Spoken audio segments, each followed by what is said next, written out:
সহজ করে আপনাদেরকে বুঝাই, যেমন ধরুন একটা পরিবারের ৩ জন সদস্য, স্বামী, স্ত্রী আর সন্তান। তাদের সকালবেলার ব্রেকফাস্টে স্বামীর ৩টা রুটি লাগে, স্ত্রীর 2টা লাগে, আর সন্তানের 1টা রুটি লাগে। এখন আমি যদি সমান সমান করে আদল করতে চাই, সবাইকে যদি 3টা করে রুটি দেই, তাহলে স্বামী বেচারার জন্য ঠিক আছে, কিন্তু স্ত্রীর জন্য 1টা বেশি হয়ে যায়। আর সন্তানের জন্য কয়টা বেশি হয়?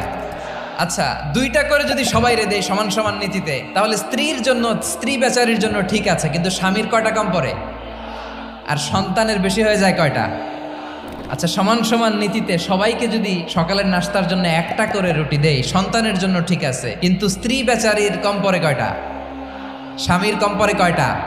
2টা। আর আমি যদি স্বামীকে দেই 3টা, স্ত্রীকে দেই 2টা, আর সন্তানকে দেই 1টা, তাহলে কারো অপচয় হবে না। যেখানে যার যতটুকু দরকার তাকে সেখানে ঠিক ততটুকু দিয়ে দেওয়ার নামই হচ্ছে আদল। আমরা বুঝতে পারলাম আল আদ শব্দের মানে হচ্ছে ইনসাফ বা সুবিচার বা ন্যায় বিচার।